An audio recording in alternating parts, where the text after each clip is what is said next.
What up, what up? Say Stoke G. Back with another topic, back with another video.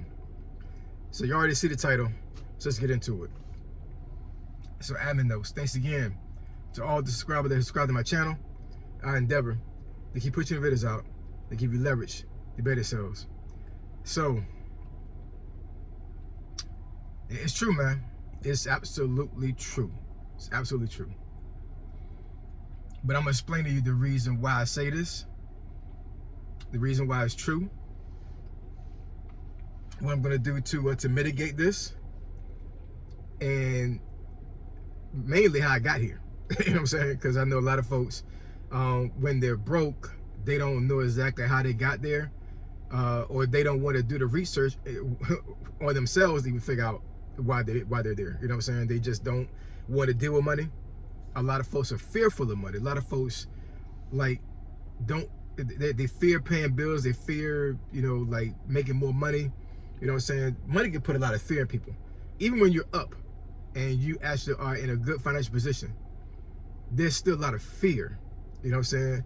A lot of folks just don't like dealing with money, man. They just don't. And for a long time, I was like that. You know what I'm saying? But I'd say for the good part of the decade, I've been pretty good with not fearing money. You know what I'm saying? Not in a situation, in a mind state where like I'm terrified of losing income, right? Which I know a lot of folks have that kind of anxiety and fear when it comes to their financial position. But anyways, so after 27 years of working, I am officially broke. So the reason why I say that is because, and a lot of folks have followed me on my channel over the last, well, let me see, it's been a little bit over a year now. I've been on YouTube about 3 years, but it's been a little bit over a year since this happened to me. Back in March of last year, I got furloughed from my job as a result of Doge, right? When Donald Trump and Elon Musk had this thing where they were going around, and no disrespect to them, anything like that, whatever, but a lot of agencies were downsized, a lot of folks got terminated, furloughed, you name it, funds cut off, it was crazy, right? A very tumultuous situation. Hopefully I pronounced that right. But very turbulent. A lot of folks didn't know what was going to happen with them. It was just crazy. And even to this day, you know what I'm saying, in February 2026, job market is still crazy as hell right now. It really is, you know what I'm saying? But the main reason why I say I'm broke is because me being furloughed from my job back in March of last year decimated my savings. That's the reason why I say I'm broke, right? Now, I do understand they're broke. A lot of times it's a mindset. It's the way you think about money. I truly believe that, right? But folks also have their own definition of what they consider broke, right? A lot of folks consider somebody that's homeless is broke, and that might not be everybody's definition of broke, right? You got folks that live in paycheck to paycheck. They may think that's considered broke, right? But some folks may not consider that being broke. So there's different interpretations of how people consider what broke is, right? I say I'm broke in that sense because with me not having savings, it's not a good look. You know what I'm saying? Like, savings is the cushion that normally folks use to keep themselves afloat and not to fear not being able to pay something, right? Something essential. Forget about, buying the new shoes and new clothes and everything. We're talking real serious, real world problems. You know what I'm saying? Like, fearful of not being able to pay rent, not being able to pay your car note, not being able to pay a medical expense, right? Those are real world situations that a lot of folks fear when they lose money, when they lose a job, right? And for months, I was able to, to leverage my savings on top of my residual income, my passive income, to be able to keep myself afloat. But by the time I got this job back in January of this year, my savings is pretty much almost down to zero. And I'm not gonna say the number I had in there before, but it was, we was okay. You know what I'm saying? We was okay. We had some plans for that savings. You know, we was going to definitely build it up a lot more than what it was. And unfortunately, I had to dig into it because I had to make sure that things stayed afloat, right? You know, a lot of folks would say that, you know, that when things like this happen to people, they should just automatically turn over a new leaf, and they should just say, you know, not to say like don't pay anything, but I mean, but like, you know, do a very extreme thing to keep yourself afloat. You know what I'm saying? Like, just get rid of everything that you can think of that you can consider not essential, and even some things that are considered essential, to make sure that whatever money you already have left over after you lose a job or lose income, you're able to stay afloat. But I'm telling you, man, when you have a spouse, especially with guys, you know what I'm saying? If you got a spouse with kids, you got a house, you know, your mother-in-law lives with you, which is my situation, you can't just say, hey, you know what I'm saying, the job is gone, and you know, we don't have the money right now. I don't know when I'm gonna get another job. So guess what? We're gonna have to make some serious changes. Now, we did make changes, absolutely, we definitely did. You know what I'm saying? We did some downsizing, no doubt. But for me to upend my family because of the job loss was not practical. It just wasn't. You know what I'm saying? It was not practical at all. So I hustled the legal way. You know what I'm saying? I hustled. You know what I'm saying? I moved money around. I made sure my residual income was being maximized, and I dug into my savings, which I'm telling you, man, every time I touch that savings, I was like, oh my goodness, you know what I'm saying? Like, it's just, the numbers get smaller and smaller and smaller, you know what I'm saying? I'm like, my goodness. It took me a long time to build this savings, you know what I'm saying? And I almost dropped a tear. I ain't gonna front about that, you know what I'm saying? Like, it's crazy. But, you know, you gotta do what you gotta do, you know what I'm saying? And my wife trusted me. Thank God for a praying wife. Thank God for an understanding wife, right? And, you know, we got through it, right? I'm working right now. The income is not what I had before, but I'm up to a little bit over 80% of what I lost. You know what I'm saying? And that's pretty good. A lot of folks that were in the IT industry that lost their good paying jobs can barely get back up to 50% what they was making before. You know, so I got up to 80, right?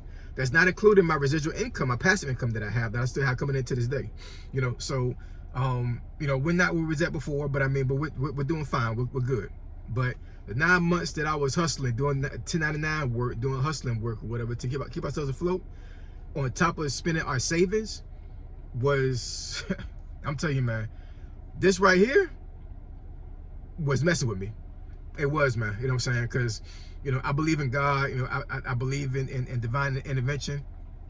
I believe that everything that happens in your life happens for a reason. I do believe that. You know what I'm saying? So it was a season. It was a test from God. I know it was. And you know, thank God that that test wasn't too hard, but it was hard enough. You know what I'm saying? Like, I am kind of traumatized. I ain't gonna front about that, because for my savings to be decimated, yeah, man, like, a lot of folks really depend on their savings to save them. They really do. You know what I'm saying? And a lot of folks don't have passive income, right? I don't know what the numbers is as far as statistics, but I would say it's got to be less than 5% of the population that got some type of passive income coming in. You know what I'm saying? You know, with my military background, and how I have been able to leverage investments, I have money coming in. You know what I'm saying? When you guys saw me walking around my neighborhood these last 9 months, when you saw me walking downtown in my city, when you saw me taking vacations still, even though I didn't have a job, you know what I'm saying? That I was able to do that, you know what I'm saying, and still keep my house, still keep my car, because I still had things in place to keep me afloat. But don't get it twisted. It hurt. You know what I'm saying? It hurt, man. You know what I'm saying? And it was a trying time. I put it like that. It was very trying, very trying. You know what I'm saying? But I tried to make sure that my family still stayed intact financially, to the point where, like, you know, they did see changes, but it didn't affect them to the point where, like, they were nervous, and like they were, you know, they didn't know what the future held. You know what I'm saying? Because at the end of the day, as a father and as a husband and as the leader of the family, it was up to me to take the brunt of all of that. You know what I'm saying? Putting the burden on my wife, putting the burden on anybody else in my family was not the lick. It was not going to happen. You know what I'm saying? That's not how things work. You know what I'm saying? Like, if you don't work, you don't eat. If you don't, you know, if you're a husband and you're a father and you are charged, you know what I'm saying, to make things happen financially, then that's what you do. I understand that a lot of families have their own dynamic. You know, so you got families that both wife and husband work. You got families where the husband stays home and the wife works. You got family dynamics where the husband and wife don't work. They stay with their parents, and the parents are bringing an income in. So whatever works for you works for you. You know what I'm saying? But I know for me, for me, you know, if I'm able to, as long as I live, if I'm able to get up and work or be able to make some type of income, whether it be from home, whether it be outside of the house, I'm gonna do that. You know what I'm saying? Because it's on me to make sure that things are paid. It's on me to make sure that we stay financially fit. Bottom line, that's just my opinion. I derived that from my spirituality, from me reading the Bible, all of that. You know what I'm saying? Like I'm just real. I'm real big on paying for everything, man. I just am. You know what I'm saying? This 50-50 stuff is not it. Not for me anyway. It really is. You know what I'm saying? Because, you know, my wife had got to the point, health-wise, where technically she probably could have went out and got a job for a long period of time. And I know a lot of folks that follow my channel have heard this plenty of times. My wife has a disease, I would say that, you know what I'm saying? It's genetic. And you know, for a long period of time in our marriage, she could not work, even though she had college degrees, and she's been able to work for a few years in our marriage. But out of the 21 years of marriage, I would say less than half of the time that we've been married, she has not been able to work. It's not that she didn't want to work. I want to clarify that, because she wanted to work. She didn't go to college for nothing. She wanted to use her college degree for work, right? But because of her health, it was not possible. But thanks be to God, you know, she's been able to get a lot more healthier over the last 2 years. So in theory, she could have went out and got a job. I told her no. We're not doing that. You know what I'm saying? We're just not. You know what I'm saying? It's not a pride thing. You know what I'm saying? It's one of those things like, you know, you have enough responsibilities at home to make sure the home is straight, making sure the kids are straight, making sure your mom is straight, because her mom lives with us.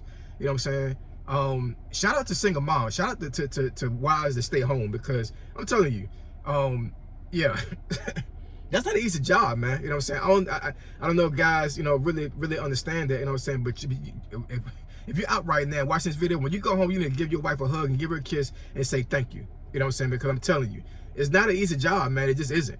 It isn't, man. So I looked at it like, you know what I'm saying? You know, she was already doing a lot of work. I'm not gonna let my wife, if I can help it, you know what I'm saying, do those things that she loves doing, and the thing that she knows that she is charged to do as a wife, right, and as a mother, and still go out there and do a 9-to-5 job. Like I've never been like that, man. I've never had a mentality. I just haven't. You know what I'm saying? So, so yeah, man.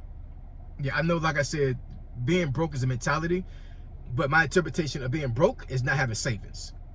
And with my savings being decimated, I really feel like I'm broke right now. So it's going to take a while for me to build that savings back up. You know, so I've already started.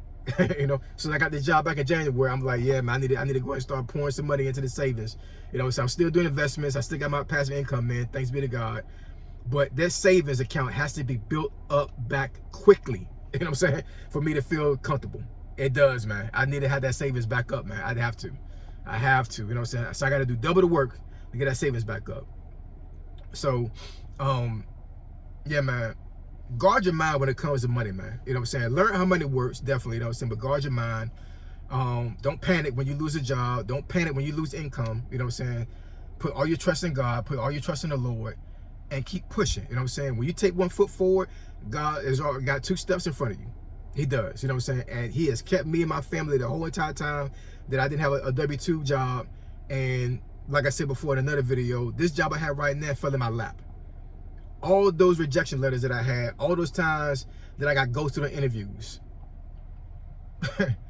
out of all those things that happened within these last 9 months, this job called me, found me on LinkedIn, and had 1 interview and hired me on the spot damn near.